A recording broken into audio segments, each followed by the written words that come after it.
Good morning and welcome to Morning Coffee with Brigid. I'm Brigid Burke and I have a rather husky voice this morning because I don't know if this is allergies or what it is, but I'm just like, I do have a headache. I have a really bad headache on the one side today. So, good morning, Alex. It's, as you can see, I have lights on today because it's a bit dark. I think the next few days it's supposed to be kind of rainy on and off. So I found that it was like I was a little bit too in silhouette this morning. So I was like, yeah, let me put the light on. And I do have my headache this morning and I have a lot of nasal drip. So I sound, like I said, my voice sounds like I'm very husky this morning. hey. It's, Yeah, it's, I'm just, it's going to be one of those mornings. Good morning, Joanne. Oh, and good morning, Gina. And good morning, Jenny. And, I'm just trying to, wake up a little bit. And like I said, I've got allergies going on. I sound like my voice is like one register lower and I've got this headache that's going on. So I'm just, trying to, pull myself together here, a little bit with this. I didn't, I had, Yesterday actually was kind of a stressful day a little bit. Well, not terrible. I mean, I did live streams. I did the Kundalini live stream. Finally drove my car out for the first time, and I sort of was trying to do something to fix the front a little bit, doing a little, MacGyvering to try to fix the front a little bit before I went out. Yeah, I got my sexy voice. Yeah, there you go. Yeah, this is my Barry White voice. So I went out and, but I did go out yesterday and come back and everything was pretty much fine. I mean, I'm not driving terribly far. The insurance company did get through. They did give me an estimate and they did give me approval to go, good morning, Pat, to go to the, body shop. So, and good morning, Suda. I got your email, Suda. I will email you this morning. So yesterday was kind of, but I don't know. I found that like by the end of the day, I just felt like very stressed out. So I don't know, if that's why I have a headache today. It's hard to say, but in any case, so I'm working my way slowly this morning, trying to get myself together. Really enjoyed the Kundalini live stream. Interesting topic. Oh yeah, you're welcome. Yeah, that was an interesting piece. I had it, and I posted it to both Transition Life Coaching Facebook and also Kundalini Facebook. Because it was a long article, I couldn't post it to Instagram. It was somebody who was on the principiadiscordia.com.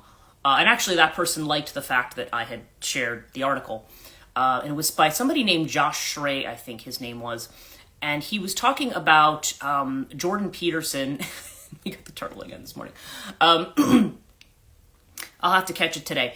Yeah, it's over on the Kundalini channel. I am going to upload it to the Kundalini YouTube channel at some point. I'm not sure about today. Today I'm actually just trying to organize tomorrow's live stream with Max Orsini. I have to find out from him. I haven't, I don't know what his schedule is. I have to find out from him what's going on. But then I need to get, I want to have some questions and stuff for him. I'm used to live streaming and doing stuff. A lot of times the other people, they're just kind of like, okay, what do I do? I'm on a live stream. So, well, we'll see.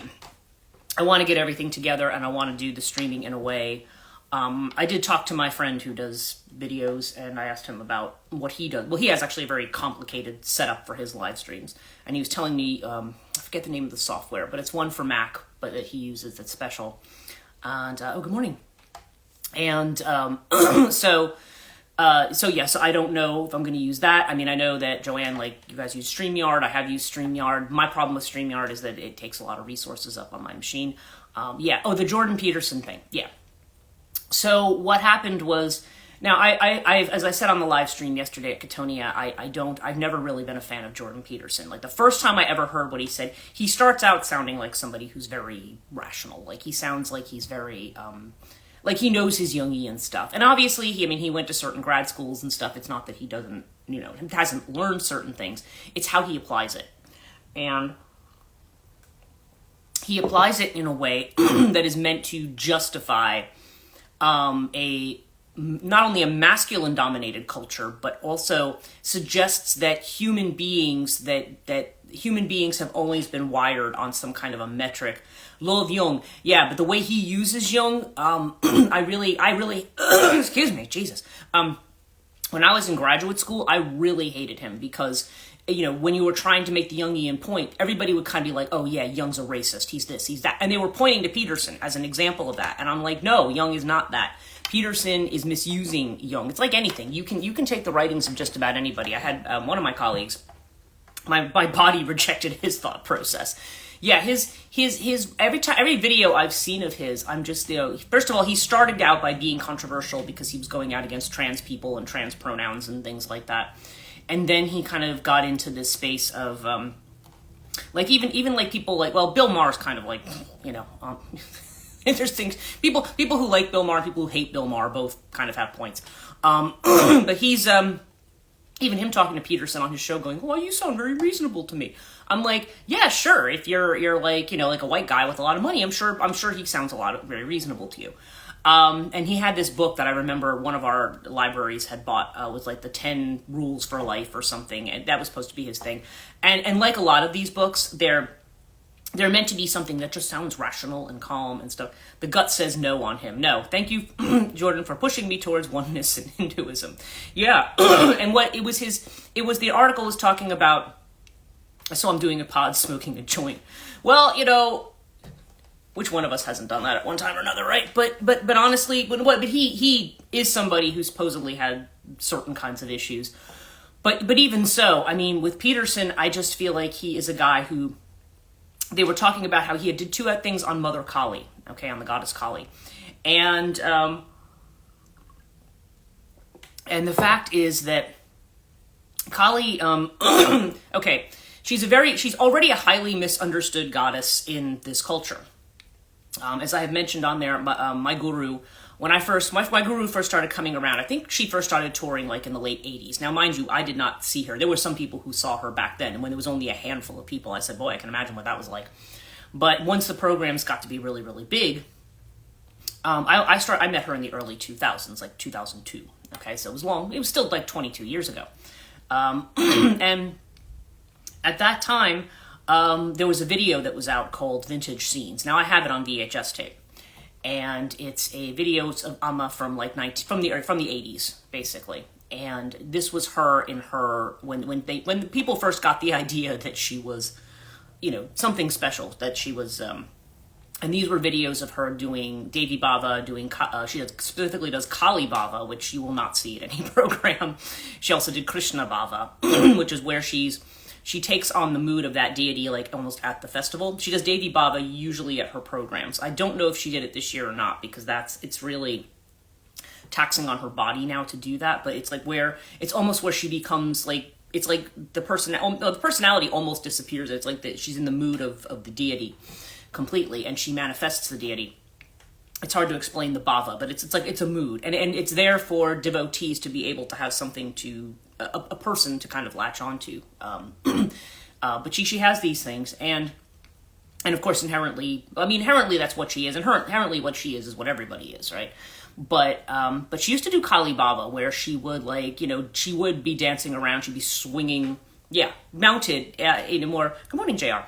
And she'd be swinging the sword around her head, and the tongue would be coming out of her mouth. Like, you actually, there are videos of this. I have the video downstairs. But I noticed they don't sell that anymore. And they don't, they used to sell, I have an Amma doll over here. Right now, she's dressed in her normal little white sari. Good morning, JR. She's dressed in her little white sari, but I have her little Kali Bhava outfit, because I was able to get one of those back in 2002, 2003. Where it's actually like a red type of they make it more like a dress. I mean, I don't think they sell them quite as saris, because, people, we none of us know how to wrap. I love saris, but I am a complete idiot when it comes to putting one on or wrapping them. They're super, super comfortable. I understand why people would wear those just from a purely functional standpoint, because saris are so comfortable. But they have them like as little dresses. And she's got her little thing of skulls, and she's got her sword, and she's got her trident. and the little Davy crown. It's really, I had her dressed up like that for a long time, and then finally I was like, okay, I'm gonna take all that off and just put her back in her regular sari again because her little dress was getting a little shredded. But yeah, it's they make 4-second saris with snaps and buttons now. Wow, interesting. It looks like I tried to put a bath towel on when you try to put them on. I know, anytime I have worn a sari in public, I have generally had 3 Indian women helping dress me because I can't do it. I have had the blouses custom made and stuff like that, but actually it's like there's a way to do it, and yeah, and then there's the slip that goes with it, and yeah, it's just and they just seem to get it perfectly, and then they pin it in the right place and everything, and I'm like, okay, this is not something I could ever do by myself. I don't know, it would take a lot of practice. But you have to run to the ladies to readjust a few times. Yeah, I mean, it's just, if it's put on very securely, it's good. Like, I've worked all day in one, and and again, it was because I had like I said, because I had like 3 people who would put it on me. It stayed. If I had done it myself, I would have probably been half naked by some point in the day. It would not have stayed on them properly, or somebody would have come over to me and said, okay. So when we're talking about Mother Kali. Kali is an element that is highly misunderstood in this culture, because even then, I remember, I think I mentioned it in the live stream, that I had gone to an Amma program. I think I was out in Iowa, and I had my Kali statue with me. I have one that sits on my altar here.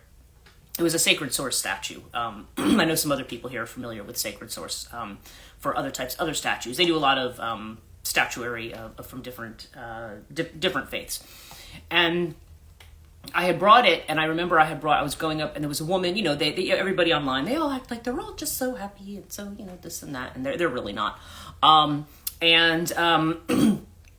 So they are, so this woman, I was online, she's talking to me, and she sees that I have a Kali statue, and she, her face changes, and she's like, oh, why would you bring that, monstrous thing here? And I looked at her, and I'm like, I pointed to Amma, and I said, you do know who she is, right? You do get this. It's amazing how many people just cannot reconcile her to the image of Kali, because they think the image of Kali is something demonic, something evil. And I'm like, no, you've been conditioned that the idea that something that looks scary to you is demonic. Kali looks scary because she is, she is scary to forces that are there about greed, power, control. What we think of is actually, well, at least in one aspect, and I'm not going to say it's all about this, but at least what we might think of as those kinds of patriarchal ideas about control and hierarchy and suppression. And this article was about the way in which this reflects late-stage capitalism. Okay, that was kind of his point, that this is a thing that says the successful person is the person who's at the top of the corporate hierarchy, the person who makes all the money. Kali would be terrifying to an individual like that, because Kali devours all that, all the things that are temporal, that are connected with time. I always thought she looked cool. Well, again, there's people, she does. I mean, I've never looked at her and thought, oh, I'm terrified. I mean, to me, I just look at her and I'm like, yeah, I always kind of felt, when I felt very oppressed by certain forces, I mean, on the simplest terms, I'm like, yeah, well, you want somebody who looks scary, somebody who looks kind of like Kuan Yin is not, that just somehow doesn't carry the same kind of gravitas, right? But she's a representation. She's another aspect of Parvati. She's another aspect of Shakti, and she's the first of the 10 Mahavidyas. She's the one.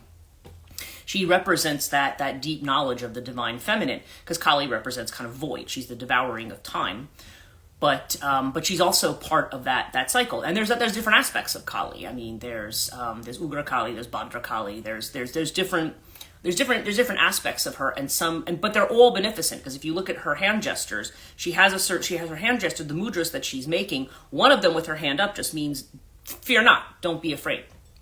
In other words, she's not there. She's not a force that you should be afraid of. And Peterson showed no understanding of that whatsoever. He lectured very confidently, like he was a Hindu scholar. First of all, he's calling her Kali, I was like, and this guy pointed out, okay, if you're going to speak to a goddess that's worshipped by millions of people, and still, and you want to look like you're a scholar, at least learn how to pronounce the name. And it's understood that there are languages where there are very difficult names, but it was just like, really, it's four, in the transliteration, it's 4 letters or sometimes 5 if they do a double A. But it amazes me how people can't, it's how people can mess up Sanskrit names. And to me, I understand kind of in the day-to-day when people don't get, like, they're trying to say A's, like, according to the way we would say ah, but oftentimes an A is more like an sound, and a double A is like an ah sound. I think I bought his book too. Well, a lot of people, our book was in his library, and I did start to read it, and he's somebody who had a lot of people, they just thought, and they thought, oh, he's this poor beleaguered guy who's just trying to, he was kind of put forward as some kind of, rational, sensible kind of Jungian guy, and he wasn't. He's not. He's just he is just incredibly sexist. I mean, I can definitely say that. He definitely feels women have their place in the kitchen kind of thing. And that this is the hierarchy, and this is the kind of what's intended. And this is the way he tries to interpret Jung's archetypes too. And it's just completely wrong. It's like a completely it is definitely it's kind of like the people who try to take the Bible. I know there was somebody actually in New Jersey, Far Hills, which is an incredibly like wealthy, everybody owns horses kind of area, rewriting the Bible to write out all the things that are against rich people. To me, it's like similar to doing something like that, different deities for different jobs. Right, and one deity can have multiple aspects, plus you've also got multiple deities, plus they're all aspects of each other. And it's very complicated, and as you know, and it's not just, and because people have a hard time with that. They think, well, this one's this, but they're also this one, and they're also this one. It's like, yeah, because the whole point is there's an interconnectedness there, so they're all connected. And Kali, to me, like when I got into my K2 phase, I was immediately drawn to Kali worship, and I immediately almost like heard her voice in my head. It was very loud, very, very loud, and not not subtle at all. And so I did Kali Puja for a lot of years. And Kali Puja, it's exactly what this guy was saying in the article. It puts you, he calls it the trance state, but it puts you in this state where something like samadhi is possible, because you are, and she almost fast tracks you to that, because what Kali provides when she cuts the head off, I mean, it's literally like cutting the head of rationality off. And when you do that, you come into a space where you have clarity, because your mind is no longer clouding things. Okay, that's what the severed head recommends. The ego at rest in the imagery. It's not meant to be like somebody's literally going to come and cut your head off. It's not about that. It's about the way in which that she basically goes after the mind. And in this culture, as I've said, the mind is privileged, right? Rationality is privileged. And the idea that she would take out something that people privilege is, people say, oh, well, that's terrifying. That's going to lead you into a state of confusion, and you're not going to know anything, and you're going to be, I mean, we have an ego to tether us to this life. If we just lived completely in the realm of image, we wouldn't be able to function as we do. That's not the way human beings are designed, with language and story and narrative and at least the appearance of causality, because our nervous systems are so limited. But with Mother Kali, it's just like she is. She represents getting beyond that, but not in the sense of it's not in the sense that it allows you to see that greater reality in a clearer way. It allows you to see the realities of life and death and everything else. It's like it's the way in which all of that works together, and there's no fear of any of it, because it's just what it is. She's very tantric, because, as I've said many times, tantra is a word for weave. It's the idea that all of our life experiences are valid and meaningful, not just the ones that we think are supposed to be the good ones or the virtuous ones. Everything's part of the big picture. And that can make people uncomfortable, because there's certain aspects of things that we don't like to think of as sacred, but everything is. And it's a game that we play. And so when the game gets tiresome, Kali, like, more or less, she has the means to stop the game. But she's part of that ordering principle. She's that principle that comes in when when the mind overrules us too much, when we are too caught up in material concerns, when we forget who we are, when we think our life is just the drudgery of our 9-to-5 job and it has no other meaning, and nothing has any, there's nothing beautiful about it. I mean, this is when these forces of Shakti come in to try to tell you, no, there's a bigger picture here. And let's give you some clarity about that, and let's not focus on the wrong things, which is the idea that in order to be a successful human being, you have to be at the top of this corporate hierarchy, making big bucks. That's the penultimate human achievement, because it's not. And as he points out, human beings didn't exist that way for 50, 60,000 years. This is barely 1% of human culture who thinks that this is the way that we have to do things, right? So, and it's interesting because the whole Peterson thing, which you feel free to watch on the Katonia live stream, and like I said, everything that he was saying about Kali, like she's like the spider who's trapping you in her web, and I'm like you are, Kali doesn't trap anybody. Kali liberates. The only beings that are being, maybe actually she devours them. Chamunda is another aspect of Kali that just that you see in some of the old paintings from I'm not even sure if there's somewhere between 1300s and 1600s, these paintings of where you see this very emaciated dark blue-black figure grabbing a hold of these demons, just shoving them into her mouth. She's grabbing a hold, and they're the armies of passion, of anger, of self-conceit, of, that's what these armies represent that she's swallowing. She's just devouring them, and she never gets any bigger. She's emaciated. And that's that they call that aspect Chamunda, which in the Chandipat, they basically say is like the devourer of passion and anger. But Chamunda is actually a much older deity than her. But they represents that, that almost like she's almost got this insatiable vibe to her, like Chamunda's seen like riding on the back of a corpse. I mean, she's and her mantras are very, very powerful. I have met people who have wanted to do that, and I'm like, be real careful with her mantras, because that's why I tell people to be careful with Kundalini energy in general. I hear about people, and I know these people have made comments. They don't like me, and they don't like that I say this, but because you have people out there who are like, we're going to have a Kundalini activation party, and I'm like, that's really irresponsible.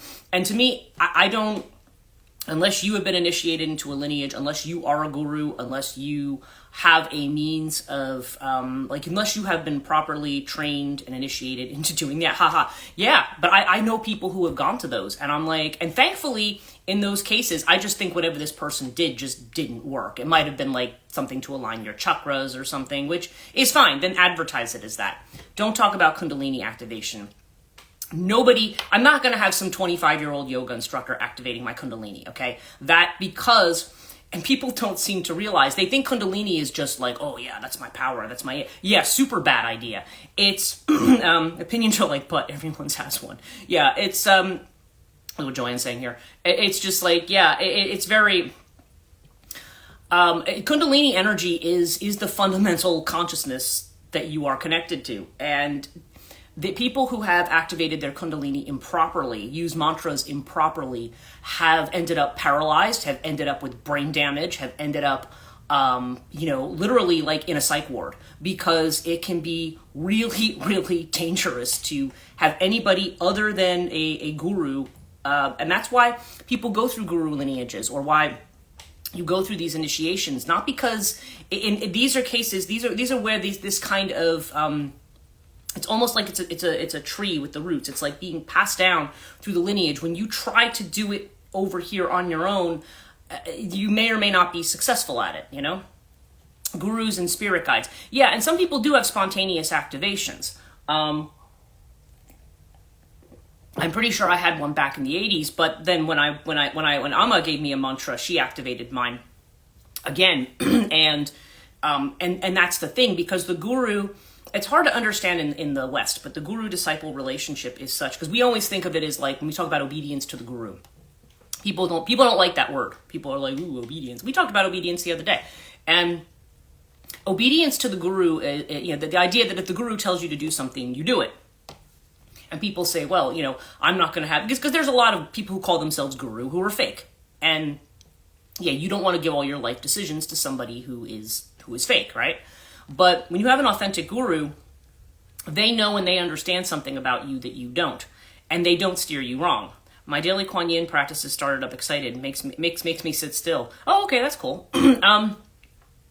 So, but with the guru appears. The guru the guru is the God. They say Guru Brahma, Guru Vishnu, Guru Devo Maheshwara. The guru is Brahma, the guru is Vishnu, the guru is Shiva. And Guru Sakshat Param Brahma Tasmei Shri Guru Ve Namaha. Therefore we bow to the guru, because the guru is the embodiment of the God. And that's something that's hard for us to understand, because we think of God as something ultimate. When people in the West think of an embodiment of God, they think, oh, Jesus come to earth. It's like, that's not what they mean by that. It's different, because the gods are already immanent, and this is somebody who's come to the awakening of that to the point that they embody that in a way. We all embody it, but we only usually get glimpses of it. This is something where this is like a full on embodiment of the God, and they can do it. They can just meditate, and they get into doing that. Learn about Kuan Yin too. Yeah, Kuan Yin. Well, Kuan Yin is one of the chief deities connected with Rahani, because she has a lot to do with the heart opening. And actually, that kind of gets to the topic. I've kind of gotten back into this the Kali Jordan Peterson thing. So how did they become a guru? No disrespect, honest question. No, it's well, it's interesting. People become gurus in different ways. I can tell you, usually there's something that happens along the life path that marks them as a guru, and in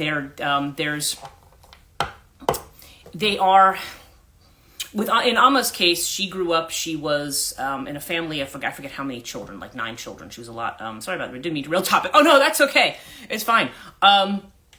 Gurus have okay. In her case, she was, first of all, she was born very, very dark skinned. And this is according to her biography. Her family kind of treated her like she was going to be the family servant. Like, her sisters were all lighter skinned and everything, and they all went, that's why I said that sometimes you have this colonial idea that can take on in certain families. And so they were all going to go be educated and go to college and everything. She was, she learned by basically standing near the school and listening to try to get lessons and to memorize and to learn how to read and to do things like that, because she was just the person who did the chores around the house. But she spent a lot of time doing things. She did things that her parents did not approve of. She, there's the untouchable caste. And where the untouchables were, she would go out and bring them food, and she would do things, and the parents would get very upset. They're like, you can't, and she didn't care. She had this way about her. Her biography is very interesting, because they almost thought that there was something wrong with her mentally. But she wasn't, they wanted her to get married, and basically anytime they tried to bring a prospective husband, like, she threw hot water in the face of one of them. Like, she did things to more or less say, I'm not marrying anybody, because she says, because she already kind of felt the divine embodiment. And then during certain festivals, that's when, during the Krishna festivals, she would start to manifest what they would say was signs of, Krishna manifesting through her. So, in other words, there were all of these signs that showed this. And then eventually her mother threw her out of the house at her brother's behest, because, she was disobedient. And so she just lived on the thing. And it was funny, because they watched all the animals would come. They would pull fish from the ocean and they would drop it in her lap. It was like she was being taken care of by nature. And sometimes her mother couldn't stand it. Like, if she saw them dropping a raw fish, she would grab it and throw it and cook it, so she wasn't eating it raw. Her mother was really torn up about it. But then her brother at one point, but then, like I said, she started to develop more and more of these moods. And again, there was this idea, much like the puma with the lightning, right? There's some kind of sign that this person is special. Now they could be that this person becomes a disciple of a guru and is also initiated and passed on that way too. I mean, that's also a way that someone potentially could become a guru. There could be the person who's established as the guru, and when that person passes away, this next person kind of carries on what that person did. There's a founder, and then there's the one who passes the teachings on, and maybe also does the initiations as well. But there's a process. And when you go through and receive those kinds of initiations, it fundamentally changes something in your body. It changes something in your energy system. Even yoga, fundamentally, is meant to be something that opens up your body to be a vessel for that. That's really what yoga is for. We talk about doing yoga for, exercise and flexibility and things like that. Yes, under another guru's tutelage. Yes, you could, right. Somebody could become a guru under the tutelage of another guru. In some cases, they don't. In Alma's case, she did not, but it's very transparent. And the thing is, when you know it, you meet a true guru, you know. It's not just somebody who has nice words. It's somebody who, when you're in their presence, you literally can feel, the shift happening in you without them saying a word to you. You can literally feel that this person is an embodiment of that presence. It's very hard to talk about because we're talking about things that are, those things that are beyond language, right? It's not something you can analyze and dissect. And when people try to do that, they always try to do it ethically. Oh, but she did this thing this one time. Because our equivalent too is that somebody who's a holy person is somebody who is like without sin. And is the Dalai Lama a guru? Kind of, yeah. As a lama in the Tibetan system, it's a little bit different, but it's a very similar kind of idea. Yeah, that the Dalai Lama would I would say the Dalai Lama falls into that category because the Dalai Lama certainly could be somebody who would initiate people and give them mantras and so forth. And in that case, yeah, there's certain signs that the monks look for of the person who is supposed to be the reincarnation of the Lama, and that's the way the Dalai Lama is chosen. But there's certain signs that the person exhibits, and Amma was very. I've even talked to people here, like even professors where I worked, Indian professors. They would say to me, they'd say, "Oh, you go to her. She's the top. She is, That's the way they put it. One of the professors who I was working with, he said, "Oh, she's the top. She is the top." The guru that I work with, and she is, but she does. She just has that.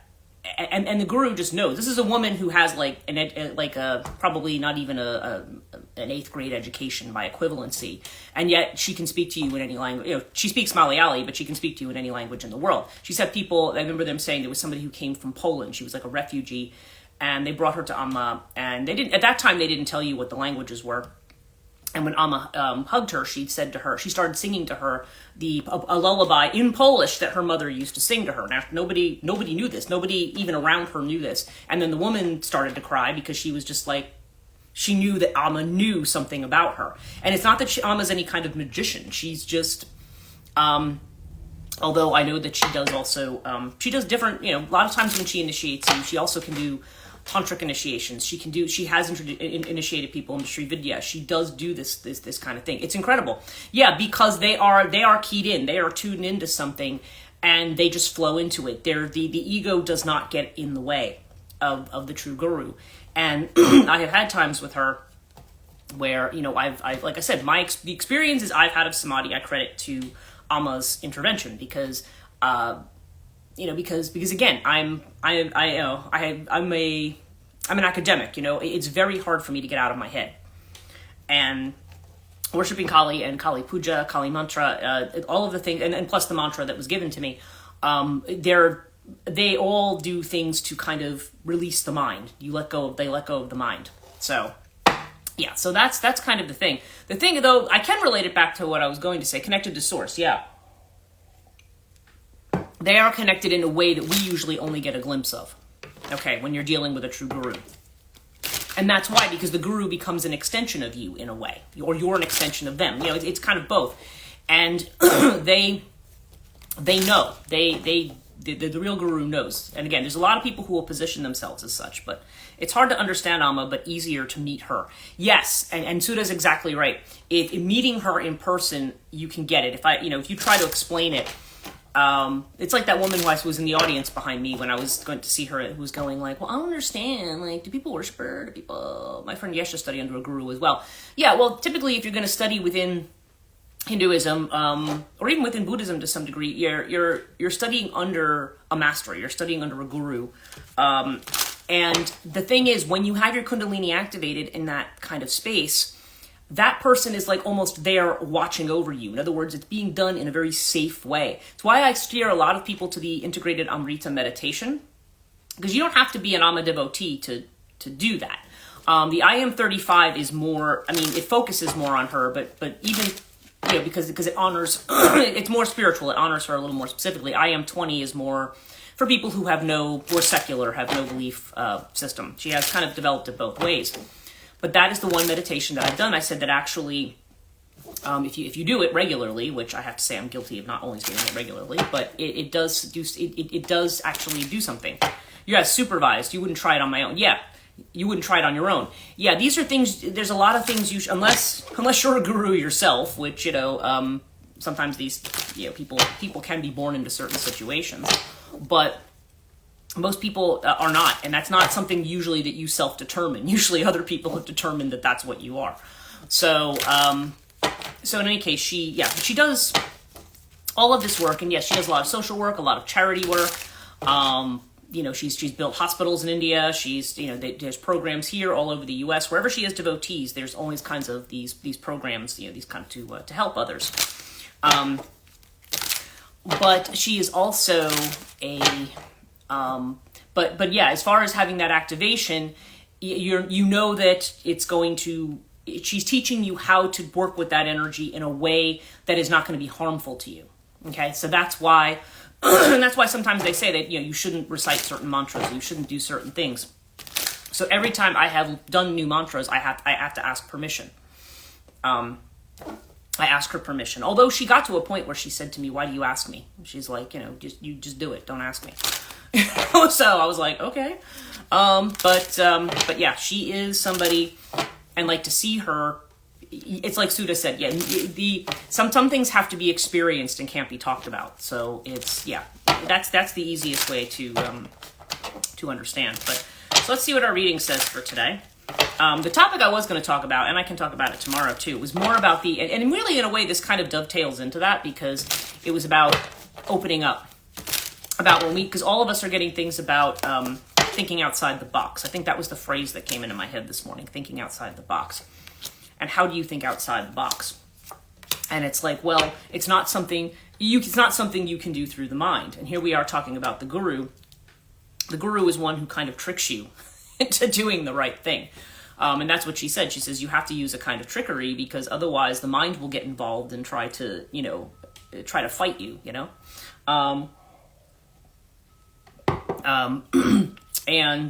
our central card today, we have the wheel. Is the box time? It can be time, but I think it's also more the mind and the way that the mind conceives of reality. Because time is certainly one of the constraints that we have, but also, basically what, as they say, what the eyes see. This is what's in front of my face. This is what I see. This is what I experience with my senses. That's what's real to me. Or this is what I've done a paper, or I've done something, and this is what I perceive of as real.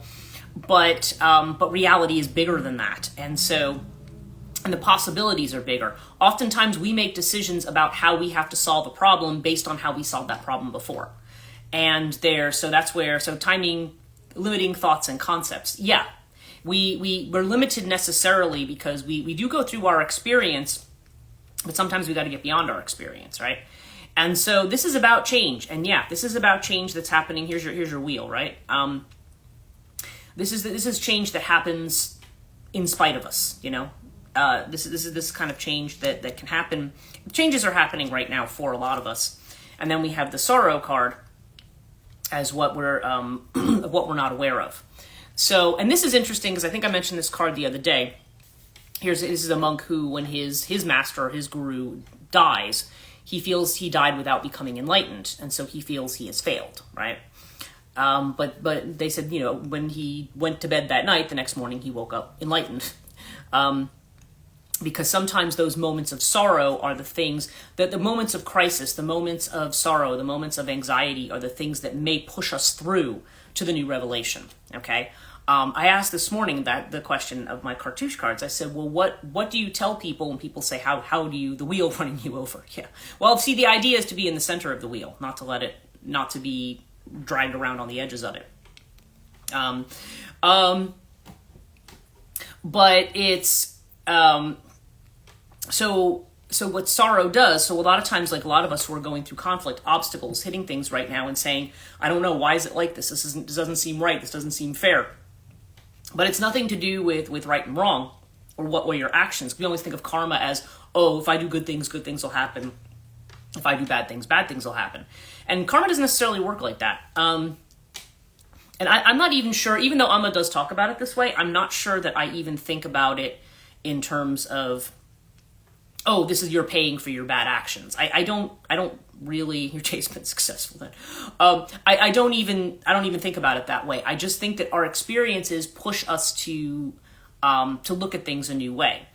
So the question is, that's why sometimes we're supposed to lean into a sense of despair that we might have about something sometimes. I mean, because we can use the crisis as an opportunity to say, okay, they say necessity is the mother of invention, right? You sometimes get into a space where you learn something new. External feeling of which we're aware. Okay, we got the lovers. So again, and interesting, Joanne brought up Kuan Yin earlier. I mean, yeah, there's this idea of love, of this space of love. And actually, people who read the Peterson Colley article, that's literally what the article ended with, was the idea of love. We're talking about moving into a space of love and not into this hierarchical space that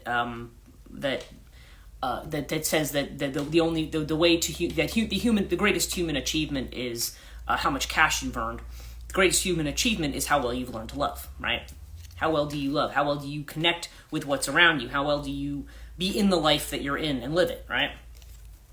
And here we go. We have the aloneness card again. We just had the lovers, and now we have aloneness. So in order to be able to, my personal reading yesterday, yeah, and the Two of Cups has been coming up a lot too. It's this idea of connecting with others, and we often think of them as romance cards, but they can also be cards that have to do with just how we learn to love other human beings, because as we've said many times on this live stream, it's a very hard thing to do. A lot of times it's just safer to kind of stay on our own.